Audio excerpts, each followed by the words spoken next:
notícias agora no Jornal da Justiça.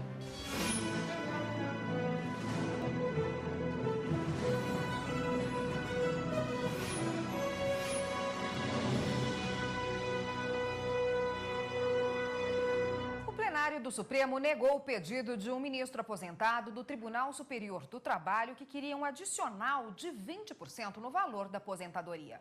Ele alegava que, apesar de ter se aposentado pelo TST, teria direito ao benefício por ter atuado também no Tribunal Regional do Trabalho. O ministro aposentado do TST entrou com um mandado de segurança por entender que preenchia os requisitos da lei quando ainda era juiz do TRT e, por isso, teria direito ao adicional de 20%. Para o ministro Luiz Roberto Barroso, o magistrado teria direito à escolha, podendo se aposentar como juiz do TRT com adicional ou como ministro do TST sem esse percentual. O ministro concedeu em parte o pedido. Qual é o direito adquirido que eu acho que ele tem? É o de somar 20% à sua remuneração como desembargador federal, ou desembargador do trabalho. Evidentemente, ele não tem 20% sobre a sua aposentadoria como ministro. O ministro Luiz Fux entendeu da mesma forma. É só uma questão de interpretar o que a parte pede ao judiciário e o que se negou. E, em último lugar, só porque nós tenhamos uma visão da repercussão financeira, esse desembargador vai ficar tetado, ele tem um teto. Isso aí vai ser uma diferença de 5%, na verdade.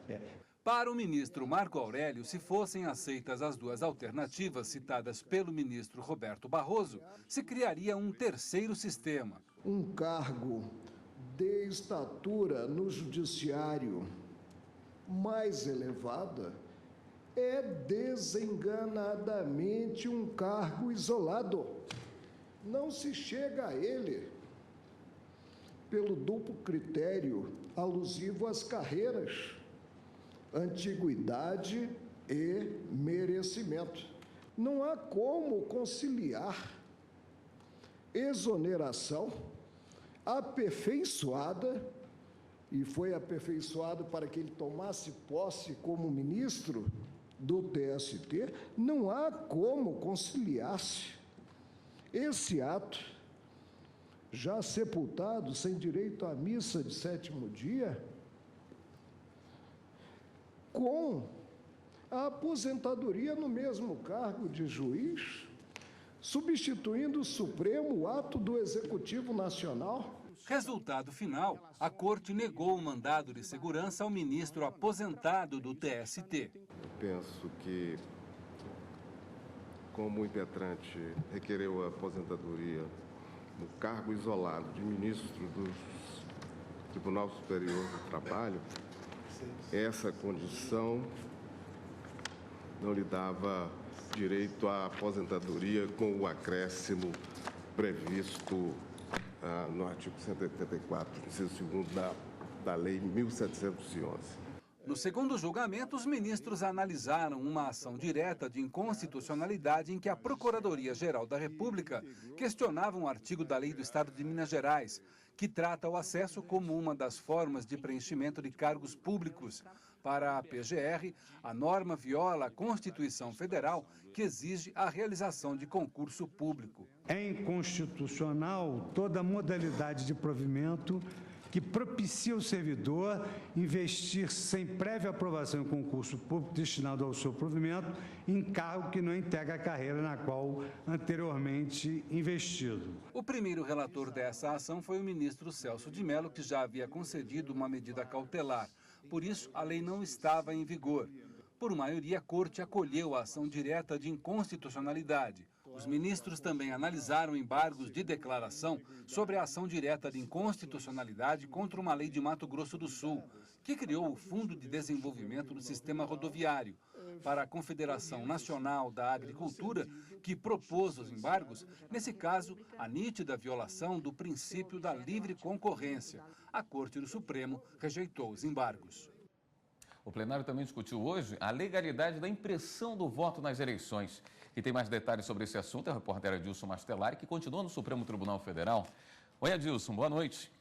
Boa noite, William. Boa noite a todos. Houve sim uma definição quanto a esse caso. Agora, na segunda parte da sessão, os ministros retomaram a análise da ação direta de inconstitucionalidade da Procuradoria-Geral da República contra o artigo de uma lei federal que já criaria para 2014, para as eleições de 2014, o voto impresso conferido pelo eleitor. Para o Ministério Público Federal, o retorno do voto impresso reduz a liberdade de escolha do eleitor, expõe o voto e pode comprometer a lisura do processo eleitoral, comprometer o sigilo do voto. A relatora, ministra Carmen Lúcia, lembrou que o sistema eleitoral eletrônico brasileiro hoje é reconhecido internacionalmente, inclusive pela segurança que esse sistema oferece. Durante a votação, cada ministro destacou exatamente essa segurança eleitoral da urna eletrônica e, por unanimidade, a Corte julgou procedente a ação da Procuradoria-Geral da República, o que significa que nas eleições de 2014 o voto vai continuar sendo totalmente eletrônico. Érica. Obrigada, Dilson, pelas informações. Confira agora quais são os processos previstos para a sessão plenária de amanhã. Matéria penal predomina nesta quinta-feira. O recurso extraordinário 600.817 trata de individualização da pena e progressão de regime prisional.